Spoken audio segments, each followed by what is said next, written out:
मला पतंग उडवायची सवय लहानपणात खूप होती, गोळ्या खेळायची सवय होती, गिल्लाडंडा खेळायची सवय होती आणि त्यामुळे मी खेळण्यामध्ये जास्त लक्ष घालायचं आणि आईवडिलांना वाटायचं की तू अभ्यासात लक्ष घातलं पाहिजे. असं करता करता त्यावेळेस मार पण खावं लागत होतं आईवडिलांचं. आता आजही मी घरून निघत असताना किती घाई असेल तरी मी हनुमान चालीसा वगैरे वाचून मी घरून निघतो. आमचे सर विचारायचे की तू काय बनणार. मी त्यांना सांगायचो की मी मिलिटरीमध्ये जाणार, क्या बात, देशाची सेवा करणार. मला एअरफोर्सला सिलेक्शन झालं होतं. माझ्याबद्दलची फार दहशत होती. आमचे प्रिन्सिपल ते मला बरं पण वाटत नव्हतं, पण नंतर मला त्याचा पश्चाताप पण होत होता. मला काही त्याचा आनंद किंवा गर्व नाही. तर तोच नाना पटोले कॉलेजचा असता आजही राहिला असता तर तो मोठा होऊ शकला नसता. पण कलेक्टर माथनकर जे आमचे होते त्यांचा उल्लेख मी प्रामुख्याने इथं करतो. माझ्या वडिलांनीच मला माझी बॅग भरून दिली होती की तुला आता इथून लोकांची लढाई जिंकल्याशिवाय वापस यायचं नाही.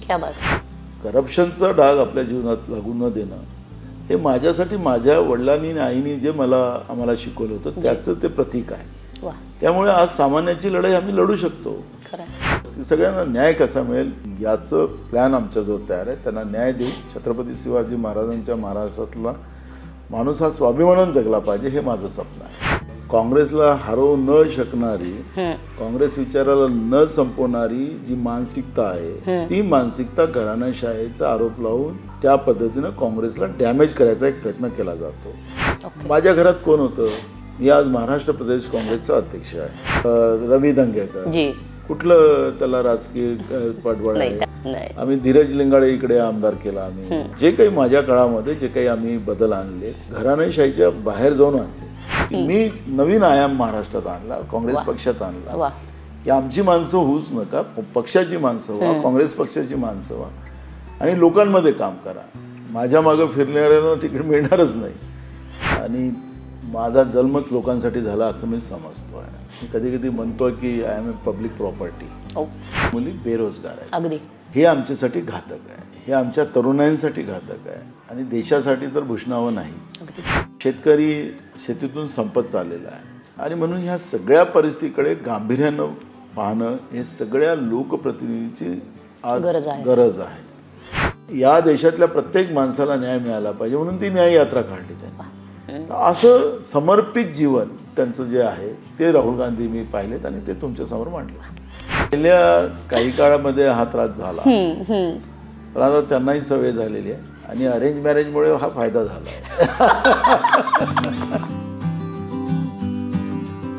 नमस्कार, मी अश्विनी. चित्रांगणच्या बियॉन्ड पॉलिटिक्समध्ये आपलं मनःपूर्वक स्वागत आहे. मंडळी, आपल्याकडे सिनेमा, क्रिकेट आणि राजकारण या विषयावर कोणीही आणि कितीही बोलू शकतो आणि टीकाही करू शकतो, समीक्षण करू शकतो. विशेषतः राजकारण आणि राजकारणातले लोक खूप मोठ्या प्रमाणात खरं तर आपल्याकडच्या राजकारण्यांवर टीका केली जाते. अर्थात असं म्हटलंही जातं की राजकारणी म्हणजे गेंड्याच्या कातडीचे वगैरे वगैरे. असं जरी असलं तरी राजकारणी सुद्धा तुमच्या माझ्यासारखे माणसंच आहेत की नाही? अर्थात ती माणसं आहेत. त्यांनीही तो स्ट्रगल केला आहे की नाही जो तुम्ही किंवा मी करतोय? अर्थात त्यांचाही तो स्ट्रगल आहे. राजकारणी सुद्धा माणूसच आहे की नाही? त्यालाही कधीतरी आनंद होतो, त्यालाही कधीतरी लो फील होतो. माणूस म्हणून कधीतरी त्याच्याही जाणीवा शाबूत असतात आणि याच माणूस म्हणून जाणीवा शाबूत असणाऱ्या व्यक्तीसोबत आज आपण आहोत. ती व्यक्ती म्हणजे नाना पटोले सर, जे काँग्रेसचे प्रदेशाध्यक्ष आहेत. नमस्कार सर. बियॉन्ड पॉलिटिक्समध्ये आपलं मनःपूर्वक स्वागत आहे. खरं तर बियॉन्ड पॉलिटिक्स हा सेगमेंटच असा आहे सर आमचा की ज्याच्यामध्ये आपण राजकारणापलीकडे ती व्यक्ती कशी आहे, एक माणूस म्हणून ती व्यक्ती कशी आहे हे जाणून घ्यायचा प्रयत्न करतोय. सो त्या अनुषंगाने हा प्रवास पुढे चालू करण्याआधी खरं तर तुमच्या बालपणाकडे जायला आवडेल. आपण असं म्हणतो की इस्पेशली आपलं बालपण ज्या मुशीमध्ये घडतं किंवा ज्या पद्धतीचे आपल्यावरती संस्कार होतात त्याच्यावरून तुमचं पूर्ण आयुष्य किंवा तुमची ती जर्नी सुरू होते. तर तुमच्या बालपणामध्येच तुम्ही माणूस म्हणून खूप चांगले आहात असं काही घडलं होतं का किंवा त्या अनुषंगाने काही घटना घडल्या होत्या का? बघा, बालपण याला देव पण म्हणतात आणि तो जो काळ असतो की आई वडील, भाऊ बहीण, बहिणी या सगळ्यांचा एकमेकाचे संस्कार एकमेकावर तयार होत राहतात आणि विशेष करून आईवडिलांचं त्याच्यावरच्या संस्काराची मोठीच त्यांची छत्रछाया ही मोठी असते. आम्ही एक सामान्य परिवारातले लोक आहोत आणि माझे वडील ॲग्रिकल्चर विभागामध्ये क्लास 2 ऑफिसर म्हणून नोकरीला होते. ते क्लास 1 म्हणून रिटायर्ड पण झाले. पण त्या काळात तो काळ असा होता की आम्ही 5 बहीण भावंड आणि कमी पगार आणि 5 भावंडांचा आणि बाहेर. आणि आमच्या वडिलांमध्ये एक विशेषता होती की आमच्याजवळ शेती होती, आमची वडिलोपार्जित शेती होती. त्यांना म्हणजे एकूण आमचे जे भाऊ होते त्यांचे ते मिळून ते 4 भाऊ होते आणि ते सगळी शेती त्यांची मोठे भाऊ बघायचे. त्याच्यातलं कुठलंही धान्य घ्यायचं नाही, पण उलटी त्यांना मदत करायची अशी इच्छा आमच्या वडिलांची राहायची.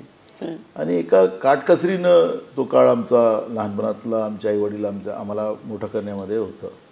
मला पतंग उडवायची सवय लहानपणात खूप होती, गोळ्या खेळायची सवय होती, गिल्लाडंडा खेळायची सवय होती आणि त्यामुळे मी खेळण्यामध्ये जास्त लक्ष घालायचं. आणि आईवडिलांना वाटायचं की तू अभ्यासात लक्ष घातलं पाहिजे. असं करता करता त्यावेळेस मार पण खावं लागत होतं आईवडिलाचं. आता मुलांना मारलं जात नाही, पण त्यावेळेस खाल्लं जात होतं. आणि त्या सगळ्या याच्यामध्ये मग मी गावाला माझ्या मोठ्या वडिलांकडे राहायला गेलो, शेतीवर गेलो. म्हणलं यांचा मार खाण्यापेक्षा तिथं शिकेल म्हणून मी गावातल्या जिल्हा परिषद शाळेमध्ये मला 3ऱ्या वर्गामध्ये ॲडमिशन घेऊन मी 3रा-4था गावात जिल्हा परिषद शाळेमध्ये शिकलो. आणि मग पुन्हा मी वडिलांकडे आलो. मग 5व्या वर्गापासून मग शहरामध्ये शिकायला लागलो. पुन्हा 7व्या वर्गापर्यंत मी वडिलांबरोबर राहिलो. पुन्हा मग मी गावाला शेतीवर आलो. आणि असं करता करता हे लहानपण जे होतं ते मस्तीमध्ये, आईवडिलांचा मार खाण्यामध्ये आणि तो जो लहानपणातला जो भाग असतो तो वेगळा वेगळा होतो. पण या सगळ्या याच्यामध्ये आईवडिलांचं जे शिक्षा होती की जसं आजही मी तुम्हाला सांगतो, माझी आई आंघोळ झाल्यानंतर शुभंकरोती कल्याणमची आरती म्हटल्याशिवाय आम्हाला जेवायलाच देत नव्हती, काही नाश्ता द्यायला तयार नव्हती. तर ते आम्हाला एक सवय पडली. आजही मी घरून निघत असताना किती घाई असेल तरी मी हनुमान चालीसा वगैरे वाचून मी घरून निघतो. तर जो संस्कार आहे ते संस्कार लहानपणात जे आईवडिलांनी दिलेले आहेत ते आजही आमच्या उपयोगी पडतात आहेत. आणि बालपण हे खोड्यामध्ये जास्त जातं, मस्तीमध्ये जास्त जातं. त्या बालपणात आम्ही झालो मोठं. म्हणजे लहानपणापासून तुम्ही असं इतके कॉन्फिडंट आणि तर ते राहावंच लागतं. कारण की मला जेव्हा जिल्हा परिषद शाळेमध्ये आमचे सर विचारायचे की तू काय बनणार, मी त्यांना सांगायचो की मी मिलिटरीमध्ये जाणार, देशाची सेवा करणार. तर त्यावेळेसच मी पासून निर्णय असा केला होता की मी देशासाठी काम करेल. आणि त्याच्यात लहानपणातून मग मला नोकरीचं पण मला एअरफोर्सला सिलेक्शन झालं होतं. त्या पण वडिलांनी सांगितलं, माझे मोठे भाऊ पोलीस इन्स्पेक्टर होते, ते ॲडिशनल SP म्हणून रिटायर झाले. ते नोकरीला होते आणि मी मिलिटरीमध्ये जावं हे वडिलांना भावलं नाही. आणि तिथंच वडिलांनी सांगितलं की तू एक कन्याकुमारी, दुसरा काश्मीर, मी काशीलाच जातो. तर ते बालपण. आणि मग तिथून माझं बालपणाचा जो बदल आहे तो बदलला. मग मी कॉलेजला ॲडमिशन घेतलं आणि मग तिथून खऱ्या अर्थानं सुरुवात झाली. खरं तर त्या किस्स्याकडेच येणार होते मी तुमच्या. कारण तुमचे बाबा म्हणाले होते की एक मुलगा कन्याकुमारीला, दुसरा काहीतरी काश्मीरला, आम्ही जातो काशीला. तर नेमका काय किस्सा होता तो? कशामुळे ते इतके असे म्हणाले होते, इतके पॅनिक होऊन? ते पॅनिक होणं स्वाभाविक होतं. आम्ही दोघंच भाऊ आणि त्याच्यामुळे एक मुलगा आपल्याकडे सोबत राहायला पाहिजे, स्वाभाविक आहे, आई वडिलांची इच्छा. आणि मी आपल्याच याच्यात होतो की माझं धून होती की मिलिटरीमध्ये जावं. पण वडिलांनी जेव्हा म्हटलं तर मला त्यांची गोष्ट मनाला लागली. आणि मी त्यावेळेसच निर्णय घेतला की जे मला ऑर्डर मिळाली होती, जे वडिलांचं विलिंगनेस त्याच्यामध्ये घ्यावं लागतं, गार्जियनचं विलिंगनेस घ्यावं लागतं, ते त्यांनी त्या शब्दाला तिथंच मी तो कागद फाडला आणि मी माझा निर्णय बदलला आणि मी सरळ कॉलेजला ॲडमिशन घेतलं साकोलीला. आणि त्यावेळेस कॉलेजच्या निवडणुका व्हायच्या आणि तिथूनच छात्र जीवनामधूनच मी या राजकारणाकडे आलो.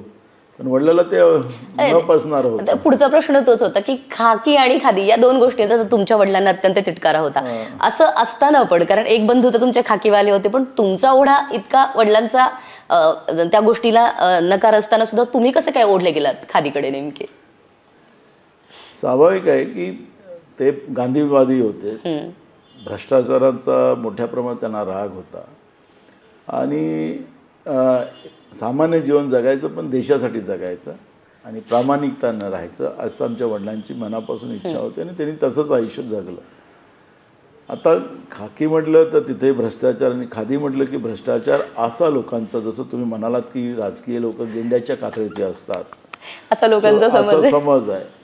तर आमच्या वडिलांनी आम्हाला त्याच्यापासून दूर ठेवायचा प्रयत्न केला, पण योगायोगानं आम्ही दोघंही भाऊ त्याच्यामध्ये आलो. आणि जेव्हा माझ्या मोठ्या भावानी सुद्धा त्याच्या नोकरीमध्ये प्रामाणिकपणे नोकरी केली आणि इकडे आल्यानंतर मी जेव्हा आमदार झालो, जिल्हा परिषद सदस्य, बँकेचा डायरेक्टर, आमदार, आणि ते माझ्या सगळ्या गोष्टीवर लक्ष ठेवायचे.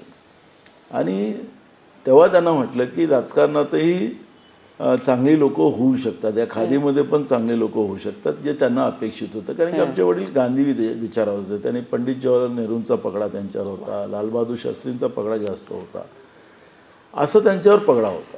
आणि स्वाभाविक आहे की लालबहादूर शास्त्री असतील, पंडित जवाहरलाल नेहरू असतील, या सगळ्या लोकांनी या देशासाठी, महात्मा गांधी तर महात्माच राहिलेत आपल्या देशासाठी, आणि हा पगडा त्यांच्या मनाशी होता. काँग्रेस म्हणून नाही, पण त्यांच्या चांगल्या कृतीमधून होता. कारण की आमच्या घरात कोणी ग्रामपंचायतचा मेंबर पण नव्हता, कोणी राजकारणाचं दूर दूर आम्हाला काहीच आमचा संबंध नव्हता. पण जेव्हा मी आमदार झाल्यानंतर त्यांना वाटलं की राजकारणातही आपल्याला चांगली लोक आणता येतात, चांगली लोक राहू शकतात, त्यामुळे त्यांचा विश्वास वाढला. आणि मूळ प्रश्न असा आहे की आज मी इतके वर्ष, गेले 30 वर्ष या राजकीय जीवनामध्ये काम करत असताना, आमदार, खासदार अशी सगळी पदं भूषवत असताना सुद्धा करप्शनचा डाग आपल्या जीवनात लागू न देणं, हे माझ्यासाठी माझ्या वडिलांनी आणि आईनी जे आम्हाला शिकवलं होतं त्याचं ते प्रतीक आहे. त्यामुळे आज सामान्याची लढाई आम्ही लढू शकतो. मी एकदा नाही दोनदा जेलमध्ये लोकांच्या साठी जेलमध्ये गेलो, लोकांच्या अधिकाराची लढाई लढत मी जेलमध्ये आमदार असताना आम्ही गेलो, म्हणजे स्वतःच्या पापाने नाही गेलो. आणि त्याच्यामुळे जनतेसाठी लढणं, आणि माझ्या वडिलांनी, मी जेव्हा पहिल्यांदा जमिनीच्या अधिकाराची लढाई गरीब माणसासाठी लढत होतो, माझ्या वडिलांनीच मला माझी बॅग भरून दिली होती की तुला आता इथून लोकांची लढाई जिंकल्याशिवाय वापस यायचं नाही, आणि असं ती लढाई. त्याच्यामुळे माझेच वडील मला सांगायचे की कोर्ट कचेरी आणि कर्जापासून नेहमी राहायला पाहिजे. पण ज्यावेळेस मी लोकांची लढाई लढत होतो तर माझ्या वडिलांनीच माझी बॅग भरून मला म्हणते की तुला आता जाशील तर तू लढाई जिंकूनच यायची. तर त्यावेळी बॅग माझ्या वडिलांनी मला भरून दिली. ते म्हणजे सांगायचं तात्पर्य असं आहे की जेव्हा सामान्याची लढाई लढणारा माणूस, पोरगा तयार होतो, तर वडिलांचा त्याच्यामध्ये स्वाभिमान वाढला. वडिलांनाही वाटलं की ठीक, आम्ही विरोध केला होता पण माझ्या मुलांनी सिद्ध करून दाखवलं की याच्यातही चांगले लोक होतात. खरं तर त्याच मगाच्याच मुद्द्यावर थोडी पुन्हा अलीकडे पलीकडेचा खेळ खेळते. तुम्ही म्हणालात किंवा मीच म्हणाले होते की राजकारणी म्हणजे गेंड्याच्या कातडीचे असतात, ते फक्त स्वतःसाठी भांडतात. पण तुम्हाला अगदी देशाच्या पंतप्रधानांसोबत सुद्धा लोकांनी भांडताना बघितलंय, म्हणजे महाराष्ट्राने बघितलंय, जगाने बघितलंय, देशाने बघितलंय, सगळ्यांनीच बघितलंय. सो ते भांडण करताना म्हणा किंवा तो वाद घालताना तो लोकांसाठी, लोकांचे प्रतिनिधी म्हणून तुम्ही खऱ्या अर्थाने जागला होता आणि लोकांसाठीचा मी प्रतिनिधी आहे आणि मला त्यांच्या भूमिका मांडायच्यात, त्या भूमिका मांडताना तुम्ही होता. हे धैर्य, हा धीटपणा तुमच्या बालपणातूनच आलाय का? बिलकुल आलाय. कारण की सामान्यांचे प्रश्न, लोकांना न्याय मिळावा, दुसऱ्यांना मदत करावी. माणसाचा जन्मच हा स्वतःसाठी जगण्याचा नसतो, आपल्यासोबत दुसऱ्यांनाही जगवून देण्याचा हा माणसाच्या जन्माचा महत्त्वाची भूमिका असते. आपल्याला माहितीसाठी सांगतो, मी शेतकरी आहे, त्याच्यामुळे मी अनेक गोष्टी या आपल्या रोजच्या जीवनामध्ये मी गोष्टी जेव्हा काही आपण ऑब्झर्वेशन करतो, त्याच्यामध्ये जसं आमचे बैल असतात शेतकऱ्यांजवळ, तर 2 बैल असतील आणि एक कमजोर असेल आणि एक थोडा शक्तिशाली असेल. आम्ही त्याला गवत टाकलं तर हा काय करतो, शक्तिशाली बैल स्वतःच खातो, आणि मग त्याचं पोट भरलं तर तो गवत असतं तो पायाखाली तुडवतो, पण त्या कमजोर बैलाला खाऊ देत नाही, म्हणून त्याला आपण जानवर म्हणतो. क्या बात. त्याला माणूस म्हणत नाही.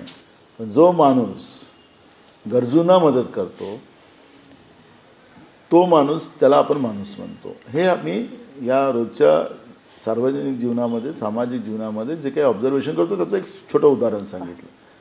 वा. तर ही जी काही भूमिका होती त्या भूमिकेलाच आम्ही पुढे नेत गेलो.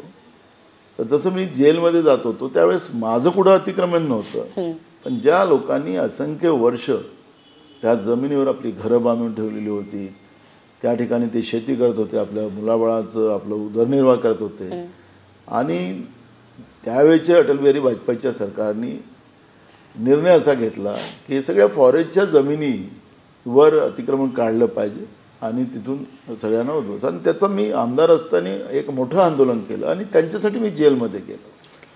तर त्यांची लढाई लढणं, कारण की तो माणूस पूर्ण उद्ध्वस्त झाला. असायचे असंख्य परिवार देशभरातले, नुसते महाराष्ट्रातलेच नाही किंवा आमच्या भागातलेच नाही. आज झुडपी जंगलाचा कायदा, फॉरेस्ट ॲक्ट, ह्या सगळ्या गोष्टी पाहिल्या तर हा भयानक आहे. त्याला वस्तुस्थिती पाहिली जात नाही. असंख्य वर्ष असलेल्या लोकांना त्या ठिकाणी उद्ध्वस्त करायची जी भूमिका होते, आणि म्हणून त्यांना न्याय मिळाला पाहिजे म्हणून माझे वडील मला सल्ला द्यायचे की कोर्ट कचेरीच्या दूर राहायचे, अशी सल्ला देत होते. पण लोकांच्या लढाईसाठी मला जेलमध्ये जावं लागलं तरी माझ्या वडिलांनी त्याला स्वागत केलं. हे सांगायचं तात्पर्य असं की ही जी भावना होती माझी लढण्याची, अधिकाराची लढाई लढणं, लोकांना न्याय मिळाला पाहिजे ही लढाई लढणं, तर ती त्याच्यातली एक प्रत्यय त्याच्यामध्ये अनेक गोष्टीमधून आपल्याला सांगता येईल. क्या बात. तुमच्या कॉलेजमध्ये आम्ही गेलो होतो. तुमचं कॉलेज लाईफ कसं होतं? कारण ते खूप किस्से ऐकलेत आम्ही, त्याचा एक स्पेशल वेगळा एपिसोड येणार आहे मंडळी, पण आत्ता इथे बोलूया. तर तुमचं कॉलेज लाईफ कसं होतं? कॉलेज असतं. कॉलेजमध्ये आपलं स्टाईल असते प्रत्येकाचं, सगळ्यांचं तारुण्य असतं तिथं. अनेक घटना आहेत त्याच्यामध्ये. आमचे प्रिन्सिपल, आमचे लेक्चरर ते आज म्हणतात स्वाभिमानानं की आमचा विद्यार्थी आहे वगैरे. पण तो काळ असा होता की मी फार खोडकर होतो. मला कोणी हिणवलं तर मला त्याचा राग राहायचा. आणि एकदा तर आमचे प्रिन्सिपल होते, त्यांच्या खुर्चीच्या खालीच आम्ही सुतळी बांध लावला होता. आज किस्सा ऐकला मी तिथे. तर त्याच्यामुळे माझ्याबद्दलची फार दहशत होती. आमचे प्रिन्सिपल ते मला बरं पण वाटत नव्हतं, पण नंतर मला त्याचा पश्चाताप पण होत होता. मला काही त्याचा आनंद किंवा गर्व नाही, पण तो स्वभाव होता. कॉलेजच्या जीवनामध्ये ते वय, त्या वयाला रक्त असतं आणि त्यावेळेस काहीच समज नसतं. ते काय असेल मी करायचंच. मी जेव्हा कॉलेजमधून निघालो आणि जिल्हा परिषद सदस्य झालो तर माझ्याजवळ मोटरसायकल होती. जिल्ह्याच्या ठिकाणी जायचं तर मग आम्ही बसनी जायचो. तर तालुक्याला आपली मोटरसायकल ठेवायची आणि बसने आम्ही जायचो. तर बसनी जात असताना ते पहिलेच्या ताई होते ते की बसला वेळ राहता तर आपण रुमाल टाकून ठेवतो, बरोबर, सीट पकडतो आपण. आजही करतात. हां, थोडा उशिरा पोचलो तो बस लागलेली होती, पॅसेंजर बसलेले होते आणि समोरची जी लाईन असते बसची त्याच्यामध्ये ते पोलीस आणि ते कैदी जे लोक असतात त्या काळात नेत होते, आता नाही नेत असं वाटतं मला. पण त्यावेळेस ते कैदी पण राहायचे त्याच्यात आणि ते समोरच्या लाईन बसायचे. तर मी जसं बसमध्ये पाहिलं, बसमध्ये तर ते एक पोलीसवाले आमच्या ओळखीचे होते, त्यांना सांगितलं की बाबा एक जागा पकडून ठेवाल. एवढं म्हटलं आणि मी खाली उतरलो. तिथं आमचे प्रिन्सिपल होते. त्या प्रिन्सिपल त्या बसने ते नागपूरला निघाले होते. तर मी आवाज दिला आणि मी उतरून आपण गप्पा मारत बसलो खाली. तर आमचे प्रिन्सिपल बॅग घेऊन उतरले खाली आणि ते चपरासी होता आमचा गोपाल नावाचा, त्याला आवाज मारायला लागले, कुठं आहे. तो मलाही कळलं नाही, ते एकदम घाबरून होतं आणि बस ते एकदम पळायला लागले. ते मलाही कळलं नाही की ते काय घाबरले. मग तो गोपाल जे चपरासी होता त्याने मग सांगितलं की ते तुम्ही त्या बसने जाणार होता, ते धाकाने उतरून पळून गेले. तर मग मी आमदार झालो. मग माझी त्यांची ते त्यावेळेस रिटायर झाले होते. तर ते रिटायर झाल्यानंतर मग मला ते भेटले एका कार्यक्रमात आणि त्यांनी सगळ्यांना परिचय करून दिला की हे मेरा स्टुडंट था. क्या बात है. हां, राठी सर होते आमचे प्रिन्सिपल, विठ्ठल राठी नाव होतं त्यांचं. हाँ, तो ते सांगायचे मग हे मेरा स्टूडेंट था, बहुत अच्छा लड़का था, बहुत होशियार था, आमदार बन गया. तर मला तेव्हा कौतुक वाटलं की हे सर मला घाबरायचे, पण आज स्वाभिमानानं सांगतात क्या बात आहे. की माझा विद्यार्थी होता. आणि मग खूप सारा त्याच्यामध्ये मी जिल्हा परिषद सदस्य असताना एक घटना अजून झाली होती. जसं तुम्ही सांगितलं की कोणावर अन्याय कसा झाला, तर आमचा एक चहा विकणारा एक रस्त्याच्या कडेला टपरी चहाची टपरी लावून विकणारा माणूस होता. वासुदेव राऊत नाव होतं त्याचं, गोवारी समाजाचा होता. एका नायब तहसीलदारांनी त्यांचं ते टपरीत जप्ती करून टाकली. आणि ते त्या ठिकाणी येऊन तालुक्याच्या ठिकाणी, मी जिल्हा परिषदला गेलो होतो, तालुक्याच्या ठिकाणी येऊन उभे होते माझ्या मोटरसायकलवर. मी तहसीलदारांकडे गेलो, त्यांना समजावून सांगितलं देऊन टाका, उद्या त्याच्या पोटापाण्याचा प्रश्न आहे, पण ते माझ्या शासकीय कामात अडचण करू नका वगैरे असं करून त्यांनी त्याला नाही दिलं. तर मला राग आला आणि तिथंच मारामारी झाली. आता ती मारामारी कुठल्या लेवलवर गेली ते मी आता त्याचा उल्लेख रेकॉर्डला नाही करणार, नाही, पण तोही किस्सा ऐकला मी. तर कलेक्टर त्यावेळेस माथनकर साहेब होते, त्यांनी मला समजवलं राग आवरायला शिका, व्हेरी ट्रू, तुम्हाला भविष्य आहे. आणि माथनकर साहेबांनी जे काही मला त्यावेळच्या सूचना दिल्या त्या मी पालन केल्यात आणि त्याच्यामध्ये मला फायदा झाला. मोठ्यांचं ऐकणं त्याचा फायदा होतो, हे मी त्याचं सगळ्यात मोठं उदाहरण आहे. नाही तर तोच नाना पटोले कॉलेजचा असता, आजही राहिला असता तर तो मोठा होऊ शकला नसता. पण कलेक्टर माथनकर जे आमचे होते त्यांचा उल्लेख मी प्रामुख्याने इथं करतो. त्यांनी मला समजून सांगितलं की हे तुमचं काम नाही. आणि त्याच्यामुळे त्या घटनेने मला बदल माझा केला. खोडकरपणा असेल, मारपीटपणा असेल, ते सगळं त्याच्यातून मला बाहेर काढलं. पण जसं तुम्ही मगाशी सांगितलं की खासदारकीचा राजीनामा हा विषय जो होता की लोकांवर अन्याय होतो आहे. GST सारखा कायदा आणून सर्वसामान्याला लुटण्याचं काम सरकार करेल आणि मूठभर लोकांच्या घरात त्याला श्रीमंत करायचं करेल, तर ती गोष्ट मला मान्य नव्हती. आणि म्हणून खासदारकीचा राजीनामा झाला. तर मारपीट नाही केली, ज्या भूमिका होती ती भूमिका मांडली आणि मला नाही राहायचं या पापामध्ये, म्हणून मी खासदारकी सोडली. तर मूळ प्रश्न आहे की जेव्हा अन्याय होत असेल तर अन्यायाला लोकांमध्ये जाऊन त्याला वाचा फोडणं आणि त्याला न्याय मिळवून देणं, ही मानसिकता माझी आता तयार झालेली आहे. पुन्हा कॉलेज जीवनाकडे येईल.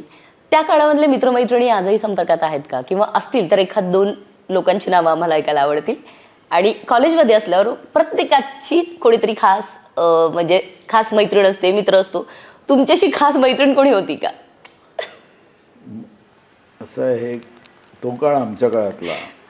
आमचा काळ असा होता की मुली आणि मुलं या सगळ्या गोष्टीला, आता तर काही मुली मुलांचं ते कॉलेजमध्ये बघतोय की आपण ते ग्रुपच असतात. पहिल्याच्या काळात नाही, मुलींचा ग्रुप वेगळा, मुलांचा ग्रुप वेगळा.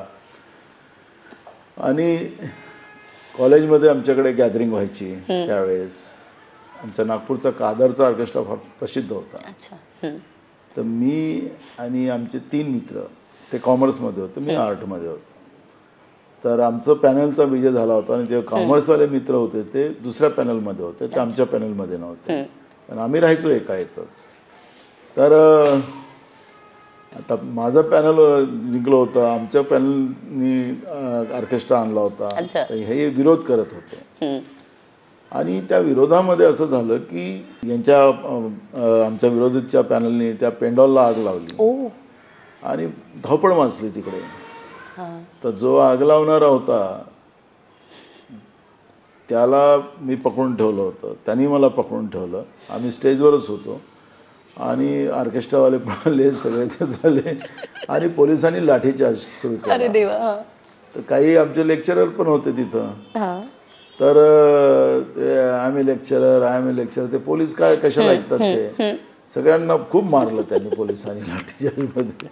म्हणजे मग मी घरी पोचलो. आमच्या जे आम्ही रूम करून राहायचो ना सगळ्या, ते आमचे 3 मित्र, हे ऑर्केस्ट्रा हा डिसेंबर महिन्यातच होतो ना कॉलेजमध्ये, थंडी होती. हे पांघरून चांगले झोपून असे होते. यांना वाटलं की आता ह्या आम्हाला येऊन इथं ठोकेल, कारण माझं कॉलेजच्या जीवनाचं तीच परिस्थिती होती. पण मी त्यांना जे कापताना पाहिलं असं थंडीत, आणि ते त्यांचे हालचाल, आम्ही काही बाजान होते, आम्ही खालीच झोपायचो सगळे 4 मित्र. एकच खोली होती, त्या एकाच खोलीमध्ये आम्ही राहायचो. आणि मग मी त्यांच्या हे सगळी हालत पाहून मी खूप जोरात हसलो. त्यांनाही वाटलं की काय झालं. मग तेही हसायला लागले.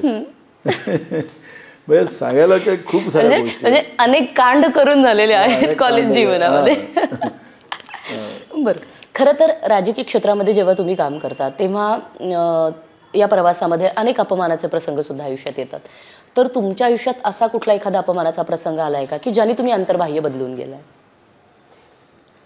दोन गोष्टी आहेत.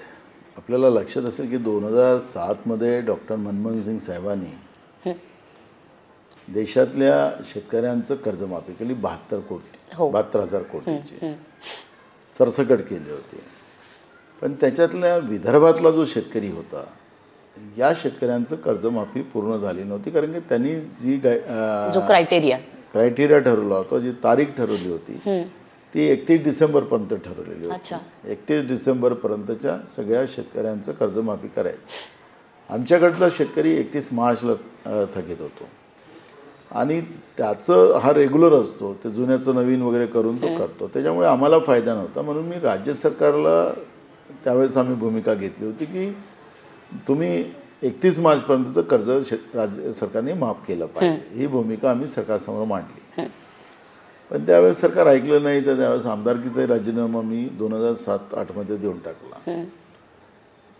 आपण या GST, नोटबंदी, OBCचं मंत्रालय या विषयावर मोदींसोबत भांडलं आणि जे त्या पद्धतीने जे वागत होते, जे बोलत होते, ते काही मला भावलं नाही. त्यामुळे आपण खासदारकीचा राजीनामा दिला. कारण की आखरी मूळ प्रश्न असतं की लोकांची खुर्ची आहे, लोकांची मतं मांडायला आम्ही केलेलं आहोत. लोकांचे प्रश्न सुटले पाहिजे, त्याला न्याय मिळाला पाहिजे, ही भूमिका ठेवणं एक लोकप्रतिनिधी म्हणून माझं दायित्व असं मी समजतो. मी काही पैसे कमवायला तिथे गेलो नाही की 10 पिढ्याचा उद्धार करायला गेलो नाही. आमची भूमिका त्याच्यातली एकदम स्पष्ट होती आणि ते आज पण आहे. तीच लढाई माझी आहे की महाराष्ट्रातल्या सगळ्या जनतेला, नुसतं शेतकरीच नाही तर कामगार असतील, मजदूर असतील, आमचे तरुण मुलं मुली असतील, गरीब लोक असतील, महिला असतील, युवक असतील, सगळ्यांना न्याय कसा मिळेल याचं प्लॅन आमच्याजवळ तयार आहे. त्यांना न्याय देऊ. छत्रपती शिवाजी महाराजांच्या महाराष्ट्रातला माणूस हा स्वाभिमानानं जगला पाहिजे, हे माझं स्वप्न आहे. आणि म्हणून मी त्या पद्धतीचं एक प्लॅन आम्ही केलेलं आहे. त्याची लढाई आमची चालू आहे आणि मला वाटतं की ती संधी आम्हाला मिळेल आणि त्या संधीतून या राज्याचं सोनं आम्ही करू, या राज्यातल्या लोकांना न्याय देण्याच्या व्यवस्थेत. तो जो काही तुम्ही स्वतःचा अपमान समजता, ज्या त्या काळामध्ये ज्या पद्धतीने लोकांना दिली गेलेली वागणूक आहे, ते एक लोकप्रतिनिधी म्हणून तुम्हाला स्वतःचा अपमान वाटतो आणि तुम्ही अंतर्बाह्य बदलून जातात. क्या बात आहे. खरं तर आत्ताच जे तुम्ही म्हणालात की इथे तरुणांना तुमच्याकडे खूप वाव आहे, पण आता काय होतं, बऱ्याचदा राजकीय व्यक्ती समोर आहे, जरी राजकारणापलीकडे आपण बोलत असू तरी बऱ्याचदा मोह होतो राजकीय प्रश्न विचारायचा. आणि मला असं नेहमीच वाटतं की काही मोह आवरू नयेत, काही मोहांना शरण गेलेलं कधीही चांगलं असतं. तर खरं तर काँग्रेस म्हणजे काँग्रेसला घराणेशाहीचा शाप आहे असं म्हटलं जातं. आज तुमच्याकडं युवक काँग्रेसवाले अनेक तरुण आहेत जे उत्तम काम करतात. त्यांची काही नावं माझ्याकडे आहेत, जसं की कराडचे शिवराज मोरे आहेत, नवी मुंबईचे अनिकेत म्हात्रे आहेत, मराठवाड्याचे चैतन्य जायभाय आहेत, विदर्भातले आकाश कवडे आहेत, श्रीरामपूरच्या दीपाली ससाने आहेत, लातूरचे ॲडव्होकेट किरण जाधव आहेत, औरंगाबादचे मोहित जाधव आहेत. अशी काही मोजकी नावं मी माझ्या ह्याच्यातनं काढलेली अशी नावं आहेत. काँग्रेसमध्ये तुम्ही आत्ता म्हणताय या पद्धतीनं की आहे यूथला थोडाफार चान्स आहे, तर मला माझा हाच प्रश्न आहे की ही मुलं इतक्या उत्तम पद्धतीने काम करतात, या मुलांना काँग्रेसमध्ये भविष्य काय? आता तुम्ही घराणेशाहीचं हे मांडलं. मी तुम्हाला सांगतो की ही काँग्रेसला हरवू न शकणारी, काँग्रेस विचाराला न संपवणारी जी मानसिकता आहे, ती मानसिकता घराणेशाहीचा आरोप लावून त्या पद्धतीनं काँग्रेसला डॅमेज करायचा एक प्रयत्न केला जातो. माझ्या घरात कोण होतं? मी आज महाराष्ट्र प्रदेश काँग्रेसचा अध्यक्ष आहे. खरं, मला संघर्ष आहे. संघर्ष प्रत्येक ठिकाणी आहे. तुमच्या जॉबमध्ये पण तुम्हाला संघर्ष आहे खूप जास्त, कुठलाही असो ना, जावे त्याच्या वंशजतेकडे, हे आपल्याला आपल्या संतांनी आपल्याला पुरावा दिलेला आहे. तर प्रत्येकाला संघर्ष आहे. प्रत्येक गोष्टी साध्या आणि सोप्या पद्धतीने मिळत नाही. त्याला मोठा संघर्ष आहे, लढाई आहे, वेळ आहे, अनेक रात्र झोपायला मिळत नाही, खायला मिळत नाही, अशी परिस्थिती असते. पण तुम्ही जे टार्गेट केलेलं असेल त्या टार्गेटवर पोहोचवण्यासाठी तुम्हाला संघर्षातून पुढे जावंच लागणार आहे. मी आल्यापासून आता मी तुम्हाला पुण्याचंच उदाहरण सांगतो, कसब्याचं.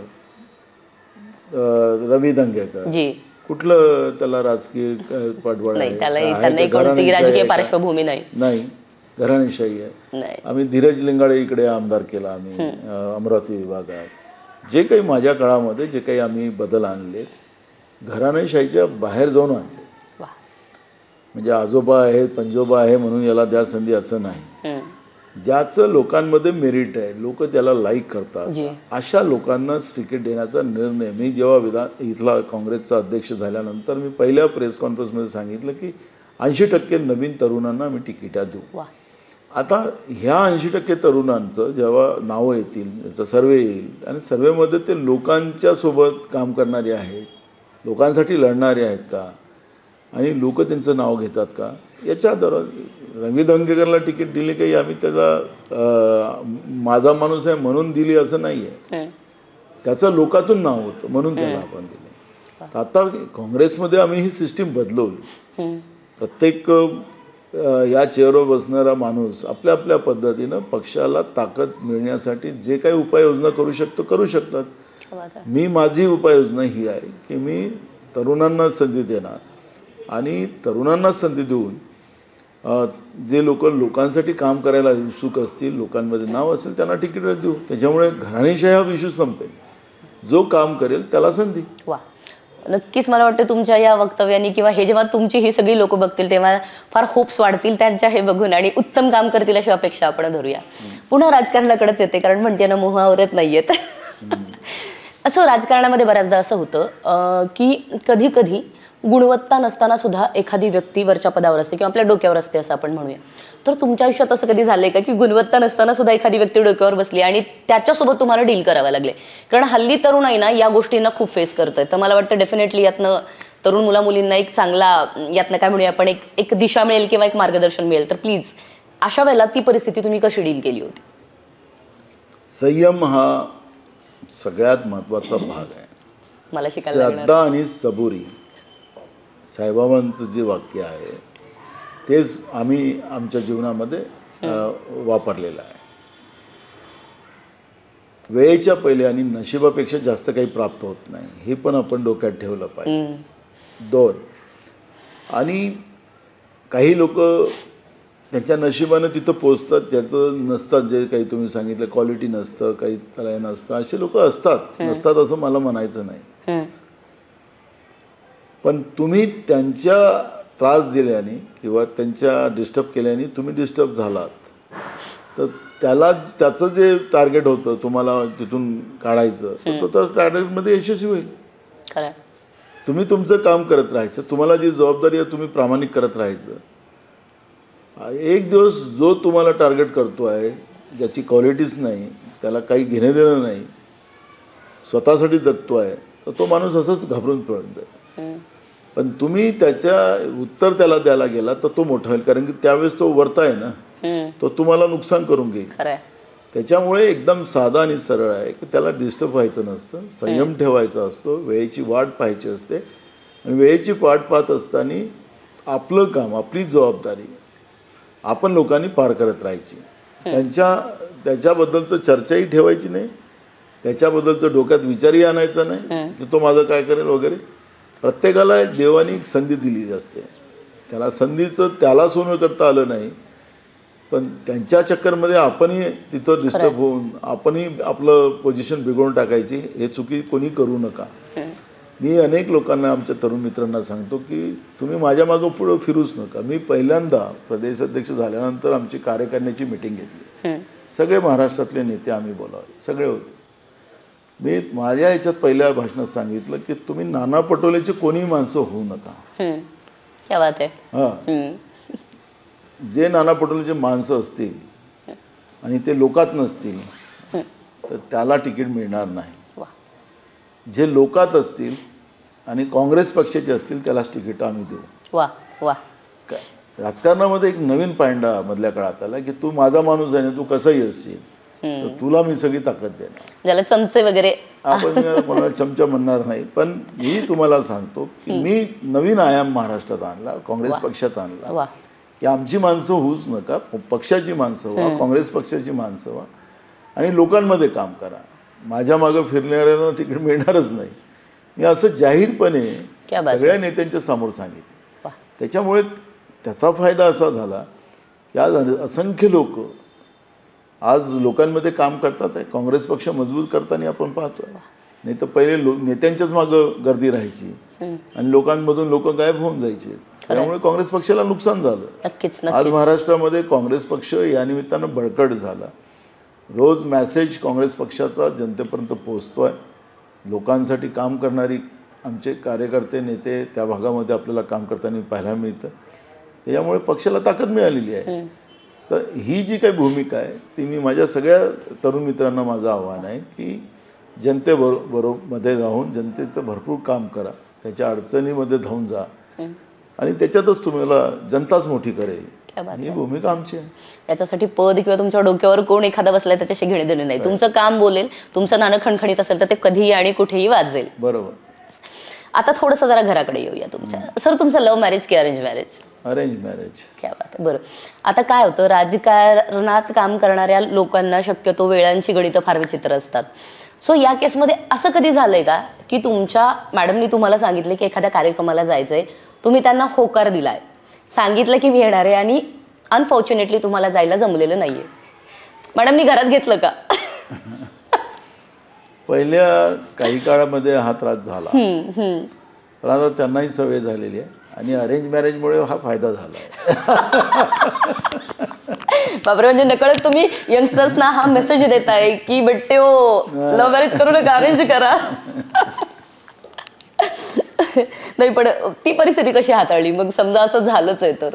बघा, दोन गोष्टी असतात. अरेंज मॅरेजमध्ये हा एकदम फायदा असतो, कारण की आपण आई वडील आणि या सगळ्या आणि त्याही परिवाराचं सहमत आणि ह्या सगळ्या गोष्टी त्याच्यामध्ये असतात. त्यामुळे याच्यामधला फायदा असा असतो की ठीक आहे, घरच्या लोकांची इच्छा राहणं, तर माणूस आहे, त्यांना पण त्याची इच्छा असेलच, काही त्याला नाकारता येत नाही. पण जेव्हा हे यांचं काम आहे आणि हे ते आपल्या कामामध्ये चांगलं काम करतात आहे, त्या पद्धतीने लोकांना आनंद आहे, तर याच्यामध्ये घरचे लोक पण त्याला सेट होतात. त्यांना पण कळतं की हे एवढी दगदग करतात आहे, हे करतात आहे, ठीक आहे, वेळेप्रमाणे ते येऊ शकले नाही, तर ते स्वतःचं इच्छा आकांक्षा दाबायला त्यांची सुरुवात होतं. मग असा काळ येतो की आता हे सवय आहे, गृहीत धरणच बंद, त्यामुळे गृहीत धरणच बंद करतात घरचे की यांना गृहीत धरायलाच नको आता. हे त्याच्यातलं विशेषता आहे. आणि तुम्हाला एक सांगतो त्याच्यामध्ये की 1 जूनला माझं लग्न झालं. तुम्हाला तारीख आठवते लग्नाची? क्या बात आहे. 1 जूनला माझं लग्न झालं. हे जर मॅडमनी बघितलं ना सर, तर त्या पार्टी देतील तुम्हाला नक्कीच. आणि 6 महिन्यानंतर मी जिल्हा परिषद सदस्य झालो. अच्छा. आता 6 महिन्याच्या नंतर झालो म्हणजे 3 महिन्यापासून तयारी करावी लागली. म्हणजे फक्त 3 महिनेच मी यांच्यासोबत राहिलो. 3 महिन्याच्या नंतर जे गेलो तर मग माझं वेळेचा पत्ता गायब झाला. त्यामुळे एक मोठा काळ झाला. म्हणजे मी सुरुवातीचाच काळपासून मी याच्यामध्ये आलो आणि जिल्हा परिषदला गेलो, मग जिल्हा परिषदपासून मग आमदार झालो. तर हा जसं जसं एरिया वाढत गेला तसं तसं कामकाज वाढत गेलं, लोकांचा संपर्क वाढत गेला. आणि ते काय घरी म्हणजे मी तुम्हाला म्हणजे माझ्या जीवनातलं तुम्ही रेकॉर्ड करताय, मी तुम्हाला सांगतो मी माझ्या बायकोबरोबर टाकीजमध्ये सिनेमा पण पाहायला गेलो नाही. इतकं वाहून आम्ही लोकांना घेत. हे खूप वाईट आहे मॅडम. हे बघितल्यानंतर तुम्ही आता सरांना एखादा सिनेमा बघायला घेऊनच जायचंय. नाही सर, पण बऱ्याचदा असं होतं ना की आपणही खूप गृहीत धरतो घरच्यांना आणि घरच्यांनी पण काही गोष्टी टेकन ग्रँटेड घेतलेल्या असतात. पण मला असं प्रामाणिकपणे वाटतं या निमित्ताने अगदी या पातळीवर आपण सांगूयात की खरंच एखाद्या सिनेमाला त्यांना घेऊन जा, त्यांना खूप आवडेल. आता घेऊन जाऊ. आता मुलं मोठी झाली, ते घेऊन जातात आपल्या आईला. पण आता त्यांना माहिती आहे की पप्पा आता वेळच नाही आहे, त्याच्यामुळे ते घेऊन जातात. पण आता तुम्ही सल्ला दिली तर घेऊन जाऊ. नक्की नक्की. सर, खरं तर जसं मगाशी म्हणाले की वेळेची गणितं इतकी अवघड असतात राजकीय लोकांची, कारण खूप कामं असतात, दौरे असतात, हे सगळं असतं. या सगळ्यामध्ये मी टाईम जो असतो, म्हणजे जो वेळ तुम्हाला केवळ तुमच्या स्वतःसाठी घालवायचा आहे, तो कसा मिळवता आणि मिळाला तर कसा युटिलाइज करता? माझं जीवनच लोकसेवेमध्ये वाहून घेतलेलं आहे आणि माझा जन्मच लोकांसाठी झाला असं मी समजतो आहे. मी कधी कधी म्हणतो की I am a public property. आपणही पाहिलं अनुभव घेतलाय. केव्हा सकाळ होतं आणि केव्हा रात्र होतं काही कळायलाच कारण नाही. त्यामुळे एकदा लोकांच्या जीवनामध्ये त्यांच्या चेहऱ्यावर स्मित हास्य बघणं, त्यांना स्वाभिमानानं जगता यावं अशी व्यवस्था माझ्या हातून घडावी, असा एक प्रयत्न आम्ही करतो आहे. आणि त्यासाठी लोकांचा पण मोठ्या प्रमाणात प्रतिसाद आहे, ते मला नाकारता येत नाही. मी जिथं जिथं जातो तिथं तिथं लोकांचं जे प्रेम पाहायला मिळतं, लोकांचं निस्वार्थ प्रेम आहे आणि लोकांच्या अपेक्षा माझ्याकडून आहेत. तर त्याच्यामुळे मला ती प्रेरणा आहे. त्याच्यामुळे मला झोप, जेवण वगैरे या सगळ्या विषयाचा मी दूर राहतो आणि त्याच्यामुळे ती एक वेगळी एनर्जी त्याच्या माध्यमातून मिळतं आणि मला देणं लागतं या लोकांचं, ही भावना त्याच्यातून तयार होते. आणि म्हणून माझी जी प्रामाणिक लढाई जी आहे त्या लढाईमध्ये जनतेचं मोठं योगदान आहे, त्यांचा आशीर्वाद आहे. आणि आईवडील जसं आपल्याला मोठं करतात त्यांच्या मेहनतीने, कष्टाने आणि आपल्याला नावलौकिक देतात, तसं मला जनतेने मला नावलौकिक दिलेलं आहे.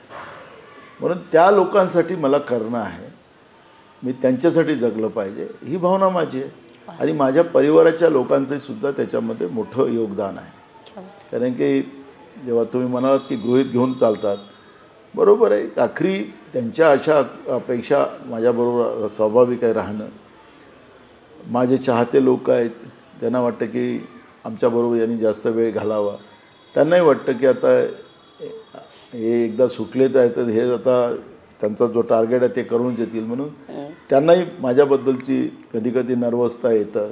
तेही लोक म्हणतात की आम्हाला वेळ देत नाही तुम्ही लोक, पहिले कसं तुम्ही आमच्यासोबत राहायचे करायचं, आता तुम्ही प्रदेशाध्यक्ष झाले त्याच्यामुळे तुम्ही वेळ देत नाही, असं ते भावना व्यक्त करतात. पण त्यांनाही कळतं की नाही, तुम्ही जे काम करताय त्याच्यामध्ये आमचं पण सोबत त्याच्यामध्ये आहे. त्याच्यामुळे या सगळ्यांचं एक जो ताळमेळ आहे, तर कुठल्याही जिल्ह्यात गेलो नाही तर तिथला सामान्यातल्या माणसाच्या अपेक्षा आमच्याकडून आहेत. अगदी. त्याच्यामुळे स्वाभाविक आहे की ही जी ऋण जे फेडायची जी संधी आहे ती मी का गमवावी, आणि म्हणून मी या कामात लागलेलो आहोत. त्याच्यामुळे आपलं चित्रांगणाचाही आम्हाला सपोर्ट मिळेल. नक्कीच चित्रांगण कायम तुमच्यासोबत असेल.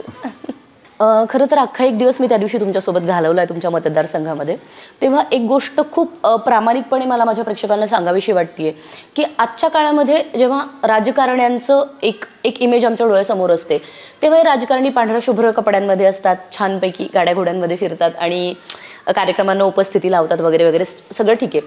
पण ज्या लोकांमुळे ते निवडून येतात आणि ज्या लोकांमुळे तुम्ही त्या पदांवर असता, त्याची जाण कदाचित आजकालच्या राज्यकर्त्यांमध्ये उरली नाही आहे, हे माझं वैयक्तिक पण ठाम मत आहे. पण जेव्हा मी अख्खा एक दिवस तुमच्यासोबत मतदारसंघामध्ये तुमच्या घालवला, तेव्हा लोकांना, म्हणजे अगदी सामान्य लोकांना, ठराविक लोकांना नव्हे तर अगदी सामान्यातल्या सामान्य लोक आहेत ज्यांचे सदरे कुठेतरी फाटलेले आहेत, बायकांचे पदर असे खोचलेले आहेत, अशा बायकांना आणि अशा अत्यंत सामान्य माणसांना तुम्हाला मिठ्या मारताना मी बघितलं. आणि इथे मला माणूस म्हणून खूप प्रामाणिकपणे तुम्ही प्रचंड आवडलात. मलाच नाही, मला वाटते प्रत्येक तुमच्यावर प्रेम करणारी व्यक्ती जी कुणी आज तुमच्या आयुष्यात असेल त्या प्रत्येक व्यक्तीला कदाचित तुमचं हे प्रचंड डाऊन टू अर्थ असणं, तुमचे पाय जमिनीवर असणं, लोकांना थेट तुमच्यापर्यंतचा ॲक्सेस असणं, मला वाटतं याच गोष्टी तुम्हाला माणूस म्हणून इतरांपेक्षा वेगळ्या ठरवत आहेत. आणि याच गोष्टी माणूस म्हणून ज्या तुम्हाला वेगळ्या ठरवतात त्याच गोष्टी कदाचित राजकीय व्यक्तिमत्व म्हणूनही तुम्हाला वेगळं ठरवतात आणि त्याच्यामुळेच कदाचित तुमचं राजकीय व्यक्तिमत्व इतकं झळाळून निघालं असं मी म्हणेन. खरं तर राजकारणी हे कायम एकमेकांशी भांडत असतात. तुम्हाला तर व्हेरी ऑनेस्टली तुम्हाला मात्र लोकांसाठी भांडताना आम्ही बघितलंय. पण असं कधी झालंय का की स्वतःसाठी भांडायची वेळ आली आहे? मूळ प्रश्न एक मी मगाशी सांगताना सांगितलं की मला लोकांसाठी जगायचं आहे, लोकांचं दुःख दूर करायचं आहे, हे माझं स्वप्न आहे.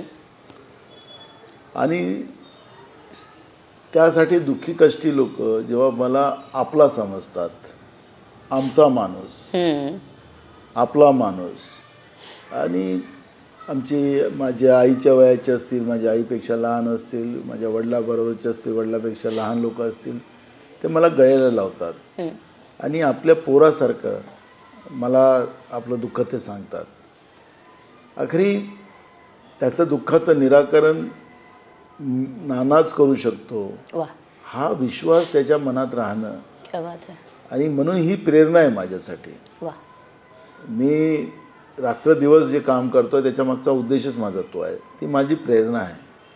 आज समाजामध्ये असंख्य लोक आहेत की बिचाऱ्यांना 2 टाईम खायला पण मिळत नाही. अगदी. अशी लोक खूप आहेत. राहायला घर नाही, मुलांना शिक्षणाच्या सोयी नाही, शिकायची इच्छा असून त्यांना पुस्तकं आणि त्या सगळ्या गोष्टी उपलब्ध नाहीत. अशा सगळ्या परिस्थिती आज आपण समाजामध्ये पाहतो आहे. आणि हे समाजातलं दुःख आहे. आणि त्याच्यामुळे ही जी काही आपुलकी जी लोकांची आपण पाहिली आणि जो विश्वास लोकांचा पाहिला तो माझ्याबद्दल आहे. आणि हा माणूस आमच्यासाठी जेलमध्ये जाऊ शकतो, आमची लढाई लढवू शकतो, हा विश्वास आहे. आणि मला तो विश्वास त्यांचा गमवायचा नाही आहे. आणि त्यांना न्याय देणं हे माझं कर्तव्य असतं आणि म्हणून मी ते करतो आहे. राहिलं हा जो त्रासाचा जो विषय आहे हा चालत राहणार आहे. मी सांगितलं की मधल्या काळात सांगत होतो की संघर्ष हा मनुष्य जीवनातला एक त्रासाचा विषय आहे. पण मला संघर्षाला मी मित्र बनवला. क्या बात आहे. संघर्षाला मी मित्र बनवला. आणि मला अनेक प्रश्न मी सहजतेनं सोडवतो आहे. मला दुःख झाली तरी त्या भावना ज्या असतात त्या दाबायच्या असतात आणि त्याच्यावर मात कशी करायची, त्याच्यावरचा प्रयत्न कसा करायचा, याच्यावरचा चिंतन मनन करून त्याच्यावर मात करायची. जी गोष्ट आपल्या पचनी पडतच नसेल तर ती मनातून डिलीट करून टाकायची. म्हणजे त्याचं टेन्शन आपल्याला नको. कारण की अनेक प्रश्न, इतके सारे प्रश्न आहेत की काही गोष्टी आपण मनाला लावून घेतल्या तर जनतेचे प्रश्न सोडवायला आपण कमजोर होतो. यामुळे आपल्याला जेवढं मोकळं राहता येतं, अनेक त्रासापासून मोकळं राहता येतं, तेवढं त्रासच्या दूर राहणं एवढं काम आपण आपल्या जीवनात करायचं. आणि लोकांना त्रासातून मुक्त कसं करता येईल. माझा दुश्मनी असेल तर माझा स्वभाव आहे की त्याला नेहमी मी पण मदत करतो. तो आला माझ्याजवळ तर त्यांनी म्हटलं की नाही माझं चुकलं होतं, त्याला मी मदत करतो. मला माझे काही लोक म्हणतातही, मला जवळचे लोक म्हणतात, अरे भाऊ तो तुमच्या विरोधात बोलला तरी तुम्ही त्याला मदत केली, जाऊ दे, तो आपलं काम माणुसकीचं आहे, त्याचं काम त्यांनी केलं. आपल्याला नफा का फायदा हा विषय आपण या मनुष्य जीवनात करायचा नसतो. त्यामुळे माझा प्रयत्न जो असतो तर म्हणून मी तातडीनं रिलॅक्स होतो या सगळ्या दुःखातून. त्यामुळे मला काही औषध खावं लागत नाही झोपायसाठी आणि काही नाही, नितांत झोपतो आणि दिवस रात्र लोकांसाठी काम पण करतो. त्यामुळे खरं तर डोक्यात टेन्शन ठेवायचं नाही एवढं आम्ही ठरवलं. खरं तर माझा पुढचा प्रश्न हाच होता की राजकारणी असलात तरी, मोठ्या पदावर असलात तरी, शेवटी माणूस आहात. कधीतरी लो फील होत असेल ना, उगाच असं कुठल्या तरी गोष्टीचं वाईट नको म्हणूया पण लो फील होतं बऱ्याचदा, तर अशा वेळेला काय करता? काही घटना होतात ज्या मनासारख्या नसतात आपल्या, त्याच्यामध्ये होतं. ते मनुष्य स्वभाव आहे, त्याला लो फील होणं हे स्वाभाविक आहे. पण त्याच गोष्टीला घेऊन बसणं हे आपल्यासाठी त्रासदायक आहे. त्यामुळे मी माझ्या स्वभावाला इतकं टंग करून ठेवलेलं आहे की एक थोड्या वेळासाठी वाटेल तर थोड्या वेळात मी ती गोष्ट डिलीट करून टाकायची. अजून असंख्य दुःख समाजाचे आहेत ना. असं एक गाणं पण आहे, एका शायराने चांगलं सांगितलं की लोकांच्या दुःखाच्या समोर आपलं दुनिया में कितना गम है, मेरा गम कितना गम है, लोगों का गम देखा तो मैं अपना गम भूल गया. तर ही जी मन आहे ना ही बरोबर आहे आणि मी त्याच मंत्रावर चालतो. असंख्य लोक आता बाहेर निघायला बरोबर आपल्याला असंख्य लोक इथं भेटतील आणि ते त्यांचं दुःख सांगतील. आपला त्रास आपल्याला माहीतच पडत नाही. हीच जीवनचर्या मी आपल्या जीवनाला त्या पद्धतीने तयार केलेलं आहे. तुमच्या मतदारसंघात मी फिरली आहे, मगाशी म्हटल्याप्रमाणे अख्खा एक दिवस तुमच्यासोबत घालवलाय. तर लोक, तुमच्या मतदारसंघातली लोक किंवा त्या एकूणच एरियामधली लोक ज्या पद्धतीने तुमच्यासाठी काहीतरी फील करतात ना, दॅट वॉज रिअली अमेझिंग. म्हणजे ते काहीतरी ना वेगळं होतं. म्हणजे मला असं वाटतं की मी हे कदाचित फक्त विलासराव देशमुखांबद्दलच लोकांना फील करताना बघितलं होतं, कारण मी मूळची लातूरची आहे आणि हे मी कायम हायलाईट करते की मी लातूरची आहे. तर विलासरावांनंतर मी लोकांना पहिल्यांदाच असं कुठल्या तरी नेत्याच्या गळ्यात पडताना वगैरे बघितलंय. जेव्हा मी लोकांशी तिथे संवाद साधला तेव्हा लोकांचं म्हणणं होतं की आम्ही फक्त नानांना बघायला येतो, त्यांची भेट व्हायलाच पाहिजे असं नाही किंवा असं काही नाहीये, पण आम्ही फक्त आणि फक्त त्यांना बघायला येतो, त्यांना बघतो, असं काहीतरी खूप भारी फील करतो, मोटिवेट होतो आणि आम्ही निघून जातो. हे खरं तर खूप भन्नाट होतं बरं का, कारण नॉर्मली असं फक्त तुम्हाला काय म्हणू आपण सेलिब्रिटीजबद्दल वाटतं. तर मला वाटतं तुमच्या लोकांसाठी तुम्ही सेलिब्रिटी आहात आणि हे लोकांनी कबूलही करून झाले की येस आमच्यासाठी नाना म्हणजे सेलिब्रिटी आहेत आमचे. असं काही झालंय का की असा कुठला तरी एखादा किस्सा घडलाय मतदारसंघात ज्याच्यामुळे खरं तर तो खूप मजेशीर पण आहे, पण ॲट द सेम टाइम माणूसपणावरचा माणुसकीवरचा तुमचा विश्वास खूप वाढलाय, असा एखादा किस्सा ऐकायला आवडेल? बघा कसं आहे, मला अनेक लोक माझ्या आता मी लॉंग टाईमपासून मी या राजकीय याच्यामध्ये आहो, अनेक निवडणुका मी लढल्या आणि काही लोक सांगितलं की मनुष्य हा जो असतो काळ्या डोक्याचा माणूस असं शब्द वापरतात आमच्या इकडे, हा बैमान असतो. खरंय खरंय, असं बोलतात. अगदी खरंय. तर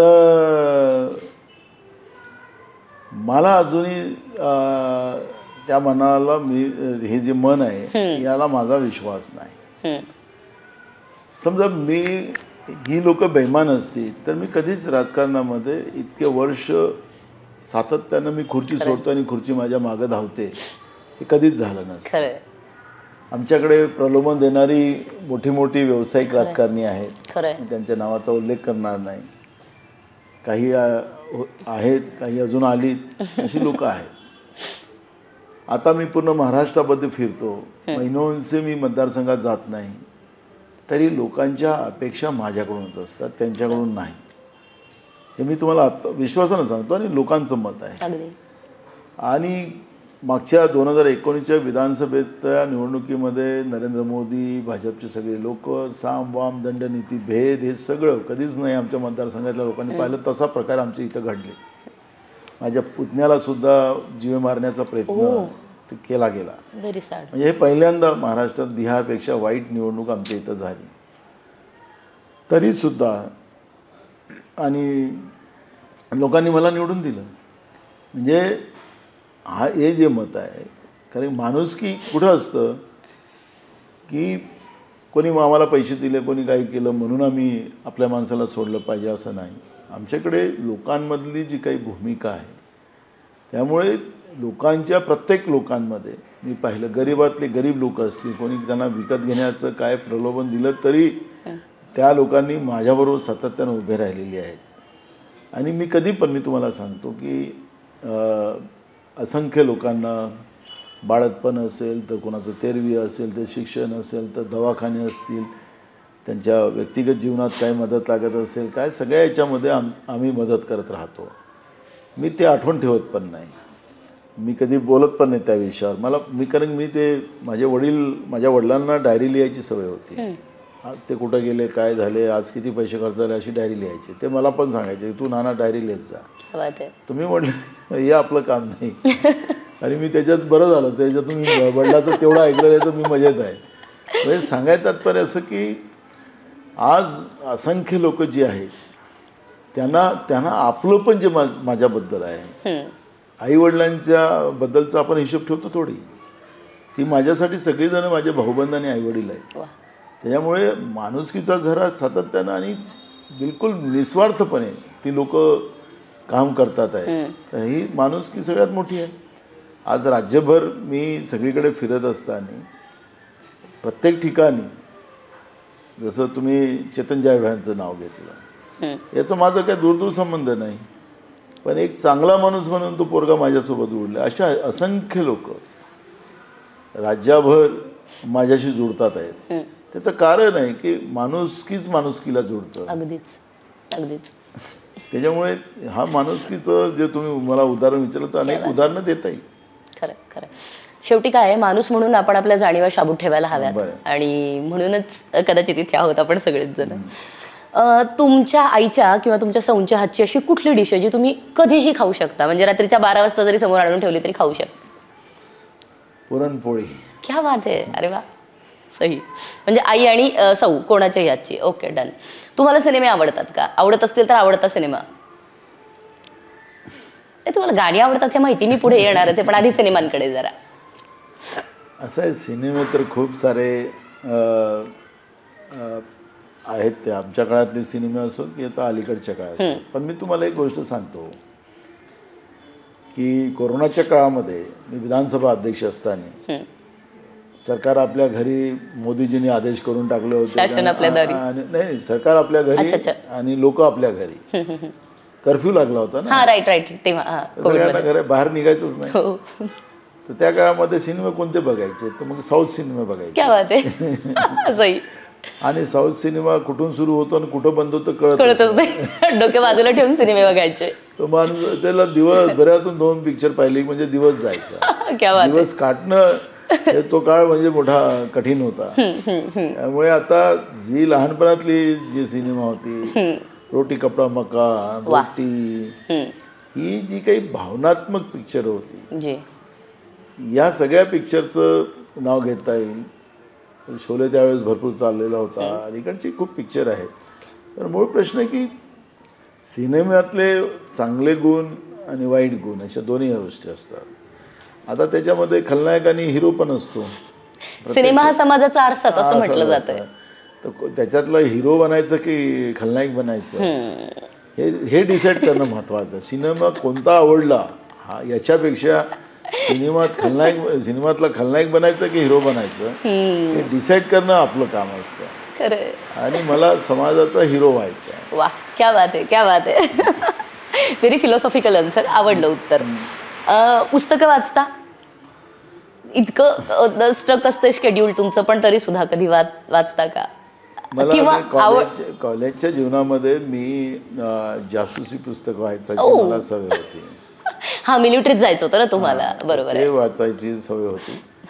पण मग कॉलेज जीवन झाल्यानंतर ह्या समाजालाच रोज मी वाचतो. वाह वाह, क्या बात आहे, क्या बात आहे. त्याच्यामुळे पुस्तक वाचायची वेळच मिळत नाही. जे काही समाजातून मी घेतो आणि त्याच्यावरच मी बोलतो. वाह. मला काय थेरिकलपेक्षा आता प्रॅक्टिकलच माझ्या जीवनामध्ये भरपूर आहे. त्याच्यामुळे मी पुस्तकं अलीकडच्या काळात वाचणं जवळपास माझं बंद. ओके. तुम्हाला गाणी खूप आवडतात हे मला माहिती आहे. रफी, किशोर, आशा, लता हे तुमचे आवडते गायक गायिका आहेत. तर प्लीज तुमचं एखादं फेवरेट सॉन्ग प्लीज. तर गाणं म्हणायला गेलं तर वेळ लागेल ना. नाही, चालेल. इतके दिवस वाट बघितली आम्ही, तर एक गाणं तो बनता है प्लीज. आप तो ऐसे ना थे या पिक्चरचं एक गाणं आहे. तू इस तरह से मेरी जिंदगी में शामिल है, जहाँ भी जाऊँ वहाँ तेरी मंजिल है. हे गाणं म्हणता येईल मला, पण ते काही बरं वाटणार नाही. हे गाणं माझ्या सगळ्यात आवडतं आहे. ओके, हरकत नाही. चला, हे तुमचं फेवरेट गाणं हे आम्हाला कळलंय. खरं तर तुमची पर्सनॅलिटी बघता सिनेमामध्ये जायला हरकत नव्हती, पण जर समजा कधी तुम्हाला सिनेमात जायची संधी मिळाली असती तर कोणत्या हिरोचा रोल करायला आवडला असता? बाकी सगळे डुपर झाले असते, एकच सुपर राहिलं असतं. कोणाचं हिरोचं कशाला नकल मारेल, मी माझंच विचार केला. क्या बात आहे, क्या बात आहे. सही. खरं तर आत्ताचे राजकीय नेते जनतेच्या मूलभूत प्रश्नाकडनं दूर जातात असं वाटतंय का तुम्हाला? मला कुणावर एलिगेशन करायचं काही कारण नाही, पण लोकांचे प्रश्न वाढत चाललेले आहेत. आज 100 मुलं मुली जे शिकलेले असतील त्याच्यातले 88 मुलं मुली बेरोजगार आहेत. अगदी. हा सरकारचा आकडा आहे. हे आमच्यासाठी घातक आहे. हे आमच्या तरुणांसाठी घातक आहे आणि देशासाठी तर भूषणावं नाहीच. अगदीच. आज आर्थिक स्रोत आपण पाहिलं, लोकांचं मिनिमम वेजेसपेक्षाही कमी झालेलं आहे. शेतकरी शेतीतून संपत चाललेला आहे आणि म्हणून ह्या सगळ्या परिस्थितीकडे गांभीर्यानं पाहणं हे सगळ्या लोकप्रतिनिधीची आज गरज आहे. देश असेल तर ह्या सगळ्या गोष्टी आहेत, देश नसेल तर ह्या सगळ्या गोष्टी लोकप्रतिनिधी आणि ह्या सगळ्या गौण आहेत. आणि म्हणून देश वाचवण्यासाठी आणि देशातल्या जे प्रमुख पिल्लर आहेत, मी संविधानातले 4 पिल्लरचं नाही, मी या पिल्लरचं गोष्ट करतो की शेतकरी वाचला पाहिजे, खरं, देशातली तरुणाई वाचली पाहिजे, देशातला कामगार कष्टकरी माणूस वाचला पाहिजे. कारण की देश घडवण्यामध्ये या 3 लोकांचं मोठं योगदान. अगदीच.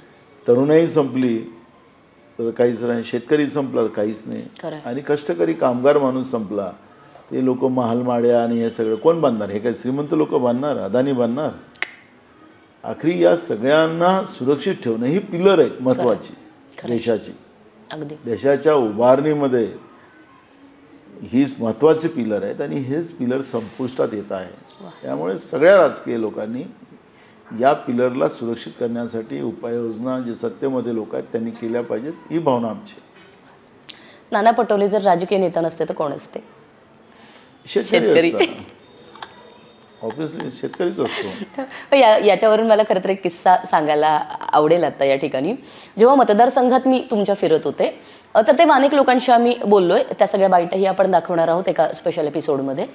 तर तेव्हा ना एक गृहस्थ होते, त्या सद्गृहस्थांचं माफ करा मला नाव आठवत नाहीये या क्षणाला, पण आम्ही जाणून घेत होतो लोकांच्या तुमच्याबद्दलच्या भावना आणि अगदी जेन्युन अगदी रॅपिडली असं कॅन्डिड आम्ही लोकांशी बोलत होतो. तर एक व्यक्ती बोलायला लागली आणि त्यांनी आम्हाला तुमचा सुरुवातीच्या काळातला स्ट्रगल सांगितला आणि तो स्ट्रगल सांगता सांगता इतका भावूक झाला. म्हणजे तुम्ही तुमच्या शेतामध्ये अगदी स्वतः नांगर ओढायचात किंवा काय, हे अशा खूप गोष्टी त्यांनी आम्हाला सांगितल्या आणि तो सडनली इतका इमोशनल झाला आणि रडायला लागला. सो मला असं वाटतंय प्रामाणिकपणे एक माणूस म्हणून, एक थर्ड प्रॉस्पेक्टिव्हने एक माणूस म्हणून मला हे वाटतंय की ही सगळ्यात मोठी पोचपावती आहे नाना पटोलेंची, की माणसांना तुमच्याप्रती इतकं आणि अगदी सामान्य माणूस होता, त्याचा खिसा फाटलेला होता, मला हे पण लक्षात आहे. अगदी साधा माणूस होता तो. बघा, मी तुम्हाला एक गोष्ट सांगतो. मी सुरुवातीलाच सांगितलं की मी संघर्षाने इथपर्यंत आलेलो. अगदीच. कुठल्याही आमचं राजकीय पार्श्वभूमी नसताना मी इथपर्यंत आलेला. मला एक मोठ्या संघर्षातून यावं लागलं आणि आम्ही परिस्थितीतून काही फार काही श्रीमंतही नव्हतो आणि आजही नाही. आजही आम्ही मध्यमवर्गीय असो. तर त्यावेळेस आमचा जो ट्रॅक्टर पण नव्हता. मग काही काळानंतर आम्ही ट्रॅक्टर घेतला. मी स्वतः शेती करायचो, बैलाची शेती करायचो, नागर मीच चालवायचो. मग मी विटांचं उद्योग सुरू केला. मग विटाचा उद्योग सुरू केल्यानंतर मी ट्रॅक्टर घेतला. ट्रॅक्टर मग शेती आणि या सगळ्या ह्याच्यामध्ये आम्ही काम केलं. तर मी मोठ्या संघर्षाने इथपर्यंत आलेलो आणि मला जे संघर्ष मी पाहिलेला आहे तो माझ्या नवीन पिढीच्या जीवनात येऊ नये याची मी काळजी करतो. माझ्या राज्यातले सगळे नवीन पिढी आहे त्यांना आमचा एवढा संघर्ष येऊ नये याची प्रार्थना आमची राहते. मी रोज देवांना प्रार्थना करतो. तर माझी ती प्रार्थना असते की आम्ही जो संघर्ष, कारण की अनेक आता नवीन पिढी एवढा संघर्ष करू शकणार नाही, ती तुटून जाईल. तिला सहजतेने सगळ्या गोष्टी थोड्या संघर्षाने मिळाव्यात. संघर्ष असावाच जीवनामध्ये. संघर्ष ही आपली स्ट्रेंथ असते. संघर्ष आपको मजबूत बनाता है. स्ट्रेंथ असतंच. आयतं सगळं मिळालं तर ते त्याचा कोणालाच किंमत नसते. खरं. आणि म्हणून माझा प्रयत्न आहे की आम्ही जो संघर्ष केला तो संघर्ष आमच्या राज्यातल्या नवीन पिढीमध्ये येऊ नये ही काळजी आम्ही घेत असताना आता आणि शेतकरीसुद्धा हा देशासाठीच काम करतो. अगदीच. काही शेतकरी जेवढं पिकवतो तेवढं आपल्याच घरी खातो असं नाही आहे. या देशातला शेतकरी पिकवतो तेवढंच या देशाची शक्ती वाढतं, GDP वाढतं, आर्थिक ताकद वाढते या देशाची. तर देशासाठी काम करायचं स्वप्न होतं. त्यामुळे राजकारण असो तर राजकारण हे काही व्यवसायासाठी नाही आहे. राजकारण हे सेवेसाठीच आहे. आणि याही व्यवस्थेला आम्ही त्याच पद्धतीने काम करतो आहे. त्याच्यामुळे तो आणि हा जय जवान जय किसानचा जो नारा लालबहादूर शास्त्रींनी दिला होता त्याचंच पालन आम्ही करतो आहे. सो खरं तर खूप मजा आली सर तुमच्यासोबत या गप्पा मारताना, कारण एकच प्रयत्न होता की राजकारणापलीकडे नाना पटोले माणूस म्हणून कसे आहेत हे मला हायलाईट करायचं होतं. आणि हे हायलाईट करताना जेव्हा मी पुन्हा येईन की मी साकोलीला गेली आहे, मी बाकी ठिकाणी खूप फिरली आहे, तुमच्या मतदारसंघात फिरली आहे, तिथलं तुम्ही केलेली विकास कामं बघितली आहेत, सगळं बघितलं आहे. आणि एका पॉईंटला असं वाटलं की जाने दो यार, पुणे छोड देते, चलो वहाँ पे सेट हो जाते हैं, असं सुद्धा मला वाटून गेलं. इतकं सुंदर तुम्ही तुमचं गाव केलं, तुमचा तो भाग केला आहे, तुमचा मतदारसंघ केला आहे, लोकांचं तुमच्यावर असणारं प्रेम बघितलंय. ते प्रेम बघितल्यावर हेवा वाटला. आणि एका पॉईंटला असं सुद्धा वाटलं, हे मी जाहीरपणे सांगते की प्रत्येक राजकीय नेत्यांनी खरं तर तिथं जाऊन यायला हवंय की लोकांना आपल्या नेत्याबद्दल वाटणारं प्रेम काय असावं तर ते साकोली मतदारसंघातल्या लोकांप्रमाणे असावं. लोकांना तुम्ही ठेवलेली ॲक्सेसिबिलिटी असेल किंवा तुम्ही त्यांच्या प्रत्येक क्षणाला धावून जाता. आणि मी म्हटलं ना की अगदी जो काही सेलिब्रिटीचा फील फक्त घेतात लोक, पण इथे लोक तुमच्या गळ्यात पडतात. नॉर्मली पॉलिटिकल लोक खूप कीप सेफ डिस्टन्स असे असतात. तर म्हणूनच माणूस म्हणून नाना पटोले वेगळे आहेत, वेगळे वाटले आणि ते का वेगळे आहेत ते सगळं सिद्ध झालंय. सो बियॉन्ड पॉलिटिक्सच्या पहिल्या एपिसोडमध्ये खरं तर नाना पटोले सर तुम्ही आमच्यासोबत आलात आणि तुमचा अत्यंत महत्त्वाचा वेळ तुम्ही आम्हाला दिला आहे, त्यामुळे तुमचे मनपूर्वक आभार. धन्यवाद Ashwini. Thank you so much sir.